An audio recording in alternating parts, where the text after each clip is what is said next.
Is there something in your mind still that you would define as a Swiss character?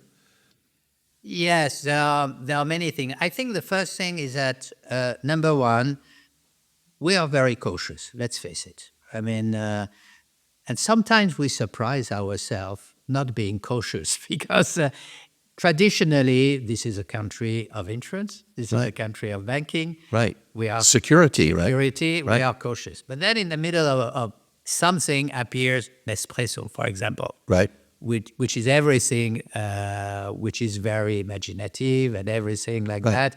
So sometimes you have some breakthrough. Right. But I think in general, we are cautious. We are probably people with our feet on the ground, I would say so, sometimes too much. Right. Sometimes too much.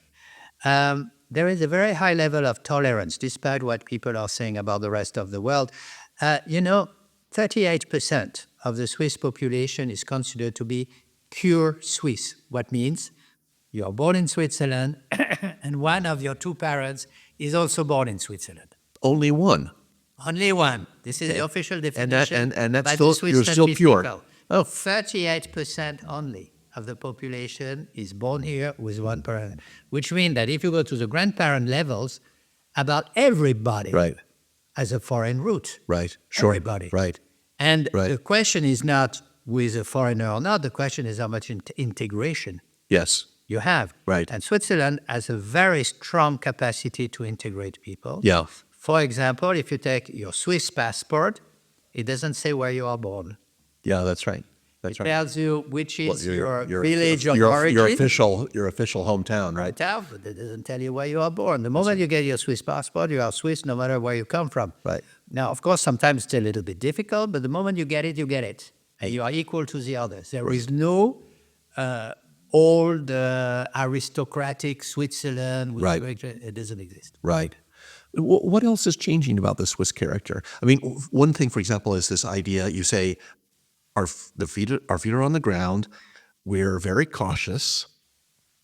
But on the other hand, you've got Switzerland as is noted, in your own competitiveness reports as being one of the most innovative countries in the world. So that already means there's a certain willingness to accept risk, right? Yeah. As opposed to these other characteristics, which are, you would say, well, this is just an element of being risk averse, right? How do you square that? I mean, is that because Switzerland is becoming more open, or it was always there but just needed a little tinkering around for it to come out? I think it comes from the fact that Switzerland is more open and therefore perhaps vulnerable to the rest of the world. And sometimes we feel we have to react. You cannot just be overprotected, because Right. overprotection is a good way to kill competitiveness. Sure. Yeah, I can If imagine. you are protected, why should I change? Right. So this is the first reason. The second reason is because precisely we have a lot of people coming from different culture than ours. Yeah. We have a lot of inventors, innovators, which in their origin are from countries where innovation and risk-taking is there. Correct. So you need to Right. balance the two things. The fact that Right. you have a very solid infrastructure, that you have a value system which is very solid also, I think so. Right. And the fact that because you are taking a lot of people coming from outside, they are also bringing something positive, which is innovation and the capacity for this innovation to fit into a system, an ecosystem Yeah. that works. Yeah. Are you seeing that here manifested in, for example, people being willing to change jobs more often? I mean, I think when I first came to Switzerland, that's a long time ago, the idea that your CV showed that you had actually jumped around a couple of times in your career was not necessarily looked at favorably, right? But, then there were other people who said, oh, you've got such a wealth of experience because you've done all these different things. So it's obviously, it's a personal perception. Some people think that's, what's wrong with you, and other people think that's fantastic. But I'm wondering whether or not, in general, Swiss people in the labor force actually value the idea of mobility more than they used to.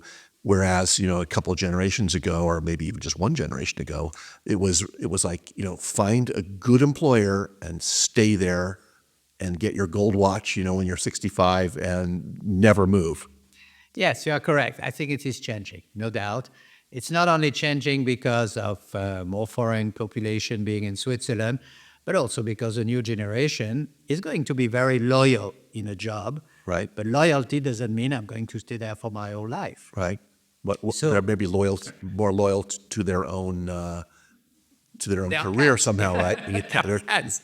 A little bit, yeah. More They are cat-like. moving Okay, yeah. from the tiger to cats. Yeah. And by the way, my students sometime at the university told me, if the name of the game is to become a dinosaur one day, why don't we gain time and start immediately as a great dinosaur? I say, well, maybe not. So in any case, I think you're right. I think that once upon a time, like in Japan, Right. you would go into a company and you would stay there, Right. but you were also on the elevator. You know Sure. that you would Right. go up, seniority, Right. little by little, Right. very safe environment, and promotion was established. Right. Now that we are telling people promotion is not secured, Right. your job is not secured. Right. Right. Then people say, why do you want me to be loyal for life in an environment which is not going to be secured for me? Right. So this is normal that people are changing. The company accepts Yeah, it. And, yeah. I don't think it's a problem. Yeah, I mean, I know that's the way it is here in Switzerland, but I don't recall that was the mentality. It was not before, many you're many right. years before, right? No, you're absolutely correct. It was not only in Switzerland. Germany, No, sure, Germany not. was the same. Japan was the same. Right. I think that's the name of the game. But it was a two-way street. I mean, the companies would feel, I have a responsibility towards you, Right. towards your family, and to Right. keep you there. Right. Suddenly, the fact that you start to tell people, you have spent 20 years with me, but I don't feel any special responsibility to your future. Right. Or And- any need for you anymore. You Out you go. send a very strong message, not only Right. for the person, but for the others. Sure. Oh, especially for Because the others who are still there, right? Generally, companies Yeah. do not understand Yeah. that when you are, let's say, firing people, Right. you also send a message of destabilization to the others. Correct. Absolutely. And this is where things have changed. The moment we start to say, okay, it's fine to fire some people who have been there for 20, 30 years, everybody else say, well, in this case, I start to look around. Right. I'm no longer secure here, right? But that was, I think, a lot of companies decided to say, we can't guarantee you a job here forever, but what we can guarantee you is that you will always be employable, right? Because of the things that we're going to teach you. And in other words, look at this job as being kind of an interesting stage of your career where you're going to gain all this know-how, and then you can go and actually give that know-how to another employee or another employer when we no longer have use for you. It's a little cold, but it is. I can see that as having a certain attraction because it's like the loyalty. If both parties know this has changed a little bit, I can still, as the employee, feel like, oh, well, I'm still getting a pretty good deal here, and maybe 5 years from now, I will actually be even more attractive to another company. But I just think that's I have this impression that that's a relatively new way of thinking here in Switzerland.